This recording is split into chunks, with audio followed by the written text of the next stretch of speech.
알렐루야, 알렐루야. 오늘 너희는 주님 목소리에 귀를 기울여라. 너희 마음을 무디게 하지 마라. 알렐루야.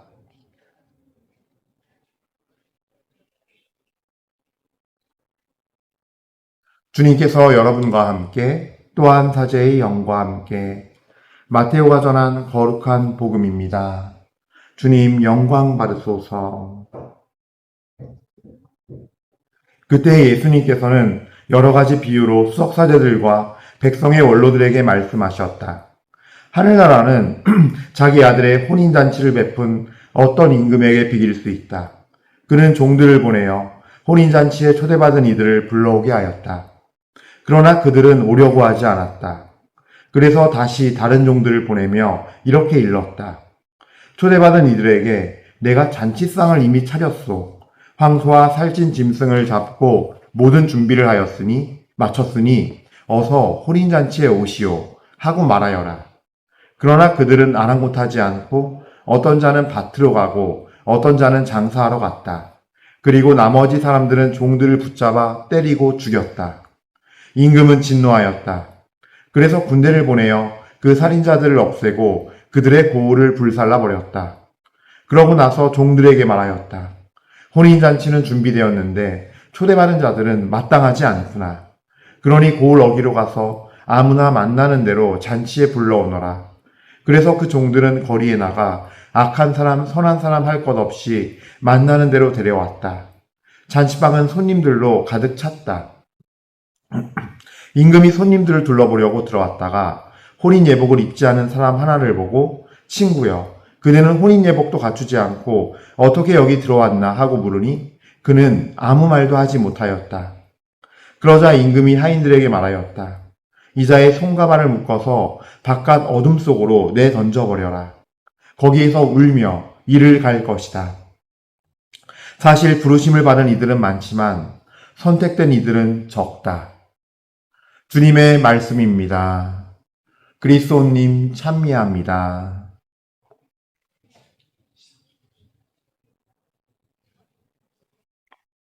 참미예수님, 은요 1830 교회 여러분들, 그래요.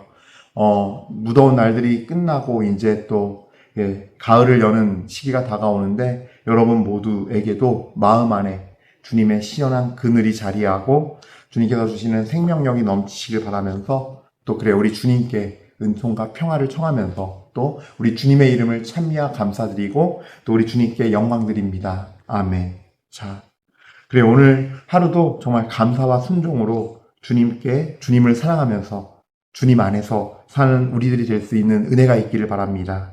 자, 오늘 이 복음 말씀은요, 혼인잔치의 비유예요. 이 복음 말씀은 루카복음에도 같이 있죠. 약간의 마테오복음과는 루카복음 차이가 조금 있는데 그 가장 오늘 복음에서 대표적인 차이는 이 부분이죠. 보면요, 그 22장 5절 말씀 보면 마테오복음 그들은 아랑곳하지 않고 어떤 자들은 밭으로 가고 어떤 자는 장사하러 갔다. 여기까지는 뭐 비슷해요. 그런데 나머지 사람들은 종들을 붙잡아 때리고 죽였다. 이런 부분들은 좀 이 마테오복음 자체가 대상이 유대인들을 대상으로 쓴 복음이기 때문에 그 과거의 구약의 구세사에 우리 어떤 선조들의 어떤 그 똑같은 신앙의 불신앙들, 신앙 안에서의 그 배신과 주님께 대한 불충함과 불순종과 반역들에 대해서 그 과거의 역사를 이렇게 바로 회상할 수 있는, 떠올릴 수 있는 말씀으로 들어가 있어요. 그래서 1차적으로는 이 복음 말씀은 이 잔치에 응하지 않는 이들에 대해서 구세사와 연결시켜서 정말 불순종하는 그 유대인들의 모습을 바라볼 수 있는데 우리도 마찬가지예요. 근데 2차적으로는 이 말씀을 나의 삶과 대비해 봐야죠. 거기에 착 붙여서 같이 바라봐야죠. 나는 어떻게 지금 이 주님의 혼인잔치가 결국 뭐예요? 이게 혼인잔치라는 거는 우리가 천국 가는 걸 얘기하는 거잖아요. 쉽게 얘기해서. 그 천국 가서 혼인잔치에 정말 참여할 수 있느냐. 그리고 요한묵시록 말씀 봤을 때는 어때요? 주님을 끝까지 증언하고 자기들의 모든 걸 바쳐서 주님을 증언한 이들, 그리고 그렇게 살아온 하느님의 의로운 백성들은 주님께서 당신의 신부로 삼으세요. 이게 영적인 얘기다 보니까 뭐 이 세상살이처럼 일부일처제 이렇게 볼 게 아니라 영적인 거다 보니까 우리의 영적인 신랑은 예수 그리스도고 이 세상에서 남자로 사느냐 여자로 사느냐가 중요한 게 아니라 그분의 말씀대로 살고 그분께서 당신의 신부로 뽑으시어 당신의 신부의 예복을 입혀주는 이들은 이 혼인잔치에서 신부로서 그 자리에 서게 되고 예수님의 하느님 어린 양의 신부가 된다는 그 놀라운 어떤 천국의 이야기를 나중에 그 이야기를 요한 묵시록은 담고 있죠. 그래서 이 혼인잔치는 어쨌든 혼인잔치는 이제 우리가 천국잔치에 참여하는 그 잔치상 안에 들어가는 사람들이냐 그 성 안으로 들어가서 그 잔치상 안에 들어가는 이들 또 한 부류는 정말로 주님 안에서 신부로 뽑힘 받아서 가는 사람들. 이거는 요한묵시록까지 같이 묵상을 해보면은 그렇게 우리가 천국에서의 일을 알 수 있겠구나라고 생각할 수 있죠. 자, 근데 중요한 건요. 이 혼인잔치인 이 천국에 가는 여정을 우리는 어떻게 바라보고 있는가. 아랑곳하지 않는 사람이 아닌가 우리는. 나는 어떤가 바라봐야 돼요. 여전히 나는 지금 내가 하고 있는 이 문제가 제일 중요하고 이것만 해결하고요. 그러면 또 내년에 다른 문제가 오면은 내년에도 이것만 해결하고요 하다가 마지막 날을 맞이하면 어떡합니까? 나의 마지막 날을. 그랬을 때 나는 과연 예복이 준비되어 있고 그 혼인잔치에 참여할 자격이 있는 사람인가? 그것도 안 된다는 얘기예요. 여기 보면요. 어떻게 표현했냐면요. 22장 2절에 3절에 그는 종을 보내어 혼인잔치에 초대받은 이들을 불러오게 하였다. 그러나 그들은 오려고 하지 않았다요. 결론은. 그러니까 뭐냐 하면 이게 사람들은 되게 쉽게 생각해요. 내가 이것만 해결되면 혹은 나중에 내가 언젠가는 정말로 좀 이제 나도 살 날보다 이제 주님께 갈 날이 더 많이 남았으니까 내가 준비해야 되지 않겠어? 그럼 나 그때 가서 정말 준비할 거야. 마음 정신 차리고 마음 잡고서 할 거야.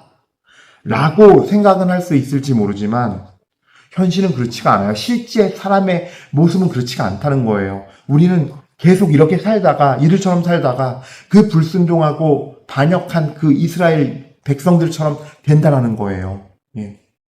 그래서 우리가 지금의 내 모습을 봐야 되는 거예요. 그리고 왜 우리는 하나같이 그렇게 자신의 뜻과 이유를 대면서 하나같이 주님의 초대장에 그 부르심의 초대장에 혼인잔치 초대에 오지 않는 걸까? 가지 않는 걸까? 그거는요. 우리 인간의 본성을 이 복음은 이런 걸로 표현하고 있는 거예요. 우리 인간 본성 자체가 주님이신 하느님을 주님으로 모시고 주인 주자로 모시지 않는 본성을 갖고 있어요. 이미 그것이 창세기 3장에 나와 있는 뱀이 하와와 아담을 꼬셔서 선악과를 짓는 원죄가 되는 그 죄를 짓는 모습에서 드러나요. 너희가 하느님처럼 되어서 눈이 밝아질 거를 하나님께서 아실까봐 그래 라는 그 뱀의 왜곡되고 본질을 뒤틀어버리는 왜곡되고 거짓된 유혹에 넘어가 버려요. 왜? 내가 하느님처럼 되고 싶고 내가 주인이 되고 싶으니까.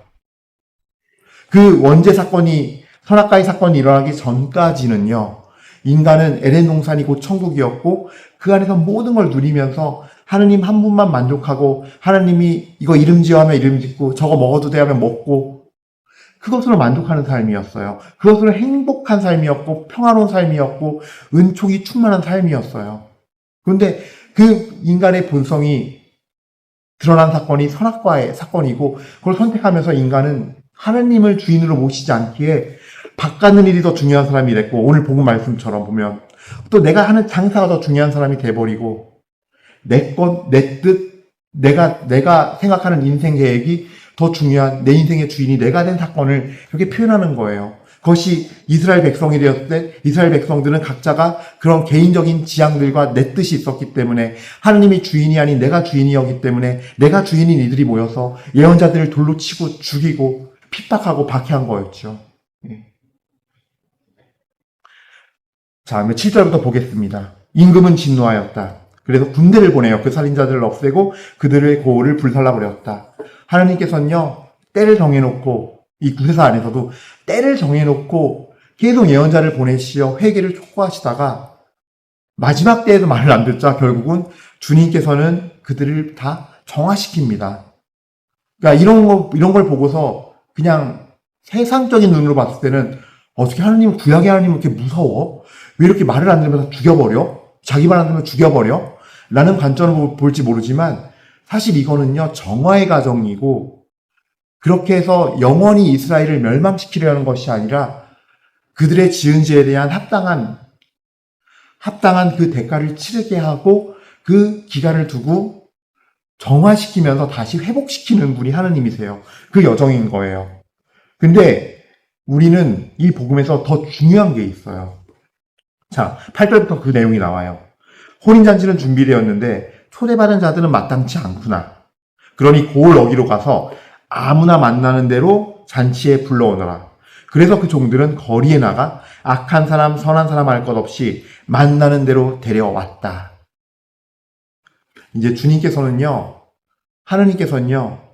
예수님을 보내셔서 아주 특별한 계획을 세우시게 되죠. 선한 사람이나 악한 사람이든 누구든지 그 부르심의 초대장에 응하는 사람들은 데려오라는 거예요.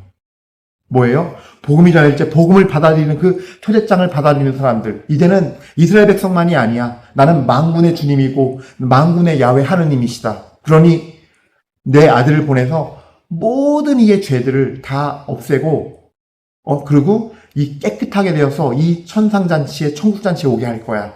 그러니 이 복음이 전해질 때 그 복음 받아들이는 사람들, 그 사람들이 잘 살았던 못 살았던 관계없어. 다 이 복음으로 주님의 새로운 선한 사람. 사실 주님 앞에는 선한 사람이 없지요. 다 악하지요. 다 죄인이고. 예. 그러니까 여기서 표현하는 악한 사람, 선한 사람은요, 정말 나가서 아무나 다 데리고 만나는 대로 초대에 응하는 사람은, 혼인잔치 초대장에 응하는 사람은 다 받아 데려오라는 거예요. 그도 초대장은 다른 것이 아니라 바로 우리 주 예수 그리스도의 복음인 거예요. 예. 그리고 이 복음의 핵심은 뭐예요? 바로 십자가에서 하느님의 아들이신 예수님께서 우리 죄인들을 위해서 그 원죄를, 그 죄를 속량하는, 그래서 우리의 영을 구원하는 사건이 바로, 그것이 핵심이죠. 구속하는 거, 우리를. 우리가 세례를 받을 때 원죄를 사함받는다 그러잖아요. 왜 그럴까요? 바로 주님께서 우리에게 우리를 구속해 주시기 위해서예요. 원죄를 끊어주고, 용서해 주시고, 끊어주고, 우리가 이제 주님으로부터 구속받아서 에덴 동산에서의 그 선악과 나무 아래서의 패배를, 죄의 노예가 되고 종살이하는 그 마귀의 종노릇하는 삶에서 벗어나서 하느님의 자녀로, 성령을 부어주셔서 하느님의 자녀로 새로운 삶을 시작하는, 여정을 시작하게 하는 구속의 은혜를 부어주신다는 거예요. 그것이 생명의 은총이죠, 바로. 우리가 구속되는 거, 우리가 그 원죄에서 해방되는 거, 그래서 마귀 종살이, 마귀의 노예살이 하는 거에서 이제는 주님께서 자녀로 받아주신다는 거. 그것이 로마서에 나와 있습니다. 로마서에 보면요, 함께 읽어드릴게요. 자, 로마서 8장 15절과 17절 말씀이에요. 16절은 이게 살짝 그 문맥 안에서 빼도 상관이 없을 것 같아서 읽어드리겠습니다. 여러분은 사람을 다시 두려움에 빠뜨리는 종살이의 영을 받은 것이 아니라 여러분을 자녀로 삼도록 해주시는 영을 받았습니다. 이 성령의 힘으로 우리가 아빠, 아버지하고 외치는 것입니다. 자녀이면 상속자이기도 합니다. 우리는 하느님의 상속자입니다. 그리스도와 더불어 공동 상속자인 것입니다. 다만 그리스도와 함께 영광을 누리려면 그분과 함께 고난을 받아야 합니다. 이게 무슨 얘기냐면요. 보세요. 자, 공동 상속자래요. 여러분 신기한 거 아세요? 복음서 잘 보면요, 모든 복음서는요, 예수님께서 설교하시고 말씀하실 때 나의 아버지야 너의 아버지를 구분해요. 예수님 당신의 아버지를 나의 아버지라 표현하고 너희 아버지라 그러세요. 우리들에게 말씀하실 땐요, 사람들에게 말씀하실 때, 제자들에게 말씀하실 땐 너희 아버지라 그래요. 왜냐면요. 그 이유를 사도 바오로께서 성령의 계시의 진리를 받아서 이렇게 설명한 거예요. 우리는 원래 죄의 자녀였고 그 아담의 그 원죄 사건 이후로 죄의 노예이자 죄의 자녀였어요. 어둠의 자식들이었고. 근데 주님께서 거둬주신 거예요. 당신의 양자로, 자녀로. 그러니까 양자인 거예요, 우리들은. 그래서 공동상속자라는 표현을 쓰는 거예요. 그리고 복음서에도 예수님께서는 나의 아버지, 너의 아버지를 구분하고 계세요. 예. 그러니까 이게 이상한 소리가 아니에요. 이런 거를 아마 들으실 기회가 적었을 거예요. 예. 다만. 자. 그래서 하나님께서는요, 우리를 자녀로, 양자로 삼아서 공동상속자로 우리를 세우시기 위해서 우리를 그렇게 예수님의 그 복음, 십자가의 피로 내가 죄를 씻어주고 구속할 거야. 라는 이 복음을 토대장을 받아들이고 그 복음으로 예복을 입고 온 사람들. 첫 번째 옷은 그걸 받아들이고 그 구속을 받아들이고 그 옷을 입은 게 첫 번째 혼인 예복이에요. 그래서. 근데 또 로마서 8장 17절에 이런 말씀이 있어요. 다만 그리스도와 함께 영광을 누리려면 그분과 함께 고난을 받아야 합니다. 뭐냐면요. 제가 아까 그랬잖아요. 속량이라 그랬잖아요. 먼저 주님께서 우리를 당신께서 대속제물이 되시면서 그 피값으로 산 걸 속량이라 그래요. 그거는 구속이라 그러고, 레덴션인가 그럴 거예요. 아마 영어로는. 근데 구원은 또 달라요. 구원은 뭐냐면 우리가 그렇게 세례를 받고 주님께 바른 양심을 청하면서 하나님의 뜻을 따라 살겠다고 청하는 일이에요. 베드로전서 3장 21절을 보세요. 놀랍게도 세례를 그렇게 정의해요. 이는 우리 주 예수 그리스도의 부활로 이루어지는 것으로서 하면서 세례를 그렇게 정의해요. 하느님께 올바른 양심을 청하는 일입니다. 예전에 우리가 전례로 쓰던 공동모역 성경에는요, 서약하는 것이라고 돼 있어요. 이 3장 21절 말씀을 그렇게 또 번역을 했고요. 그러니까 여러분들, 우리가 세례를 받음으로써 완성된 게 아니에요. 그러면은, 개신교에서 잘못된 실천이 없는 믿음의 상징인 예수천당 불신지옥, 이런 슬로건을 외치는 것과 똑같은 것이 돼버려요. 그렇다면 우리도 나 세례 받았으니까 구원받았어 라고 생각하거든요. 근데 실제로 우리가 오늘 이 복음에 나오는 사람처럼 장사하러 가고 밭으로 가고 이런 사람들의 모습이 오늘날 우리에게 왜 있냐면요. 그냥 막연하게 세례 받은 걸요. 나 세례 받았으니까 원죄 용서받았고 구원받았어. 나는 그냥 적당히 살다 그냥 미사 열심히 나가고 미사 나가고 뭐 기도 적당히 하고 적당히 선행 베풀고 하면은 나 천국 가겠지? 라는 마음이 우리 안에 있는 거지요. 이거는 예복을 입은 게 아니에요. 그 다음은 우리가 주님 앞에 정화되고 성화되는 삶을 나가는 그런 진리 안에서 주님 앞에 영적으로 예배드리는 삶을 사는, 그래서 의로움을 쌓고 번을 행하고 그 주님 안에서 사는 그 여정이 있어야 의로움의 예복을 입고 혼인 예복이 갖춰지는 거거든요. 그 정화되는 삶과 그 성화되는 삶이 없이는 이루어지지 않는데, 그것은 지금 오늘 제가 방금 로마서 8장 17절의 마지막에 읽어드린 말씀에서 주님과 함께 영광을 누리려면 그분과 함께 고난을 받는 삶이어야 되는 거예요. 복음 말씀을 따르고 실천하고 그 말씀을 전하고 산다는 거는 주님과 함께 고난을 수반해요. 내가 세상적인 방법으로 세상에서 그러니까 승리할 수 있는 길이 있어요. 세상에서 승리하는 법이 있어요.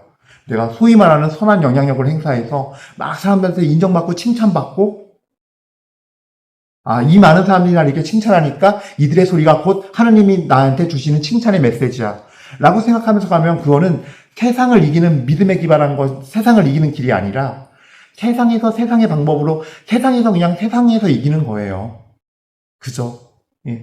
근데 진정한 하느님의 사람들은 정말 하느님께서 거룩하셔서 세상과 분리된 것 같이 분리되어 있고 그 말씀 안에서 말씀대로 하느님을 사랑하여 따라가면요, 반드시 고난의 여정이 돼요. 그것이. 그 고난의 여정 속에서 함께 십자가의 순환에 참여하면서 그때 바로 우리는 의로움이라는 혼인의 예복이 입혀지고 그 아주 깨끗한 순결함이라는 혼인의 예복이 입혀지는 거예요. 그래서 요한묵시록에 표현할 때 그들이 세상에서 칭찬받은 이들이 아니라 세상에서 정말 진리를 증언하고 나와 어린 양과 함께 피를 흘린 자들이라고 요한묵시록은 얘기하고 있어요. 그들이 바로 흰 예복을 입고서 하얀 고운 아마포를 입고서 예수님의 신부가 되는 사람들인 거예요. 그래서 우리가 이 예복에 대한 개념을 정말 깊이 묵상하고 그리고 잘 받아들여야 돼요. 안 그러면은 적당히 내가 살면서 선 많이 행하고 착한 일 하면은 하나님께서 이 혼인 예복을 입었다고 말씀하시는 거 아닌가? 라고 착각할 수가 있다는 거죠. 예. 그래서 여러분들이 그런 착각 속에서 우리가 이 주님 말씀을 점점 알아듣지 못하게 되고 진리가 무언지 혼미해지고 그러면서 나중에는 왜곡된 길, 정말 미혹이 돼버려요. 다른 것을 하나님이라 여기고 다른 말씀을 하나님의 말씀이라 여기고 진리라 여기면서 완전히 정말로 어둠의 길로 걸어가게 되고 주님의 길이 아닌 다른 길을 걷게 돼 있어요. 멸망의 길을. 그래서 여러분들 혼인 예복의 의미를 잘 아시기를 바라고 잘 깨닫기를 바랍니다. 그래서 우리도 이 혼인 예복을 갖추고 주님 앞에 나가야지 그 천상 혼인잔치에 들어갈 수 있습니다. 그래서 이 혼인 예복, 첫 번째 옷은 뭐라고요? 바로 복음을 받아들이고 그 구속, 주님께서 나를 속량해 주시고 구속해 주심에 대해서 그 구속의 옷을 입고, 두 번째 옷은 바로 주님께서 이 성화의 삶, 성화의 삶을 삶으로써 정말 내가 주님 앞에서 깨끗하고 순결한 사람이 되고, 그리고 주님의 그 십자가를 짊어지면서 그리스도와 함께 고난의 여정에 참여하는 복음 전파와 선과 희생과 그 예물을 드리는 의로움의 삶. 그거는 내 삶의 자리에서 정말로 진리 안에서 영적으로 예배드리는 자들, 삶으로 말씀을 살아내고 하나님을 사랑해내는 자들에게 주어지는 옷인 거죠. 의로움의 옷, 정결함의 옷. 그래서 성화의 옷. 그래서 여러분들 이 두 옷을 입고 주님 앞으로 나가서 우리 모두 혼인잔치에 나갈 뿐만 아니라 더 나가서는 정말로 자기들이 증언한 그 주님의 진리의 힘으로 정말로 영적으로든 뭐로든 분투하고 희생하고 싸워서 고난에 참여하여서 그리스도의 신부라는 자리까지 갈 수 있는 그 큰 천상의 은혜를 여러분 모두가 받으시기를 축복드리면서 강론을 마치도록 하겠습니다. 잠시 묵상하시겠습니다.